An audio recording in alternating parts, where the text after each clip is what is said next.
नमस्कार साथीहरू, यो परिमल मित्र स्मृति महाविद्यालयको बेलकुनी हो। यस समय 3 बज्न लाग्यो।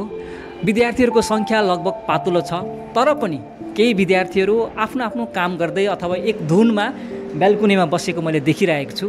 यिनीहरूसित म केही गफ गर्छु। गफ भन्नाले अहिले फिलहाल म्याक्सिमम रूपमा हामी डेली प्रयोग गर्ने अङ्ग्रेजी शब्दहरू छन् हैन, जसलाई हामी नेपाली शब्द त्यसको हुँदा पनि हामी अङ्ग्रेजी शब्द नै प्रयोग गर्ने गर्छौँ र त्यस्तै अङ्ग्रेजी शब्दहरूलाई नेपालीमा के भनिन्छ भनेर म केही विद्यार्थीहरूसित सोध्न लागिरहेको छु। आउनुहोस्। हेलो भाइ। नमस्कार सर। नमस्कार। तपाईँको नाम र कुन विषय लिएर पढ्नुहुँदैछ? सर मेरो नाम अभिजित गुप्ता हो। सर म नेपाली विभागको विद्यार्थी हो। अहिले म 6औं सत्रमा अध्ययन गरिरहेको छु। धन्यवाद। तपाईँलाई कस्तो लाग्छ कि अहिले प्रायः जसो डेली लाइफमा हामीले अङ्ग्रेजी शब्दहरू बढी मात्रामा प्रयोग गर्ने गर्छौँ जसको नेपाली शब्दहरू छ हैन? म त्यस्तै अङ्ग्रेजी शब्दहरू तपाईँलाई म दुई तिनवटा सोध्छु, त्यसको नेपाली के भन्छ भन्नु सक्नुहुन्छ? सक्छु सर। ल, तपाईँले सक्नुभयो भने म तपाईँलाई केही पुरस्कार दिन्छु। हुन्छ सर। ओके। स्टुडेन्टलाई नेपालीमा के भन्छ? स्टुडेन्ट सर विद्यार्थी भनिन्छ सर। विद्यार्थी। धन्यवाद। टिचरलाई? शिक्षक भनिन्छ सर। ओके। कलेजलाई? सर महाविद्यालय भनिन्छ। Very good. युनिभर्सिटी? सर विश्वविद्यालय भनिन्छ। विश्वविद्यालय। प्रिन्सिपल? सर प्राचार्य भनिन्छ। प्राचार्य। ओके। प्रोफेसर?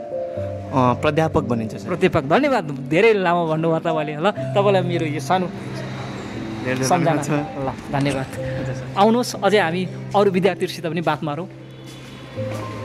नानीहरू, मैले एकछिन तपाईँहरूको समय लिएँ। ल, एक्सक्युज मी।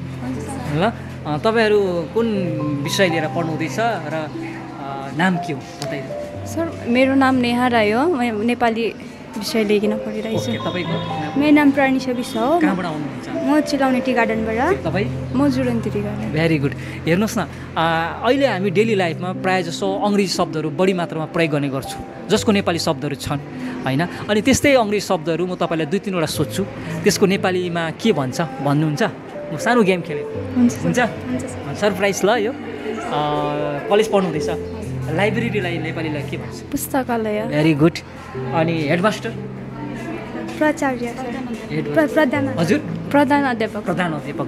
धन्यवाद। सब्जेक्टलाई नेपालीमा के भन्छ? विषय सर। विषय। ओके। डिपार्टमेन्ट? विभाग सर। विभाग। ओके, राम्रो रहेछ। सिलेबसलाई के भन्छ?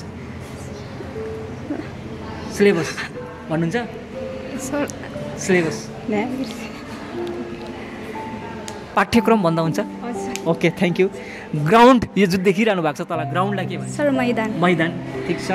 अनि ग्रेजुएट जो ब्याचलर डिग्री जो तपाईँहरूले गरिरहनु भएको छ त्यसलाई के भन्छ? स्नातक। स्नातक। Very good. अनि तपाईँको पोस्ट ग्रेजुएट मास्टर डिग्री जो गर्नुहुन्छ? स्नातकोत्तर। स्नातकोत्तर। ओके ओके, राम्रो छ। अनि एडुकेसनलाई के भन्छ? एडुकेसन शिक्षा सर। एडुकेसनलाई शिक्षा सर। थ्याङ्क यू, धन्यवाद। यति कुरा जान्नु भनेको ठुलै कुरा हो। ल, यसरी हामीले आफ्नो नेपाली शब्दहरू प्रयोग गर्ने गरौँ भन्ने मेरो कोसिस मात्र हो। ल, म तपाईँलाई सानो सानो सम्झनाको रूपमा एउटा पेन छ अनि तपाईँलाई पनि एउटा पेन। धन्यवाद। म पर देखिरहेको छु अझै 2जना नानीहरू, तिनीहरूलाई एकपल्ट ट्राई गर्छु। ल, आउनुहोस् त नानीहरू। मैले एकछिन समय लिएँ तपाईँहरूलाई। ल, के गर्नु हुँदै थियो कि क्लास सकियो? अहिले लगभग 3 बजीतिर प्रायः सबै विद्यार्थीहरू खाली खाली देखिरहेको छ। तपाईँहरू यहाँ 4-5 जना हुँदो रहेछन्। अनि मैले सानो गेम खेल्दै आएको छु।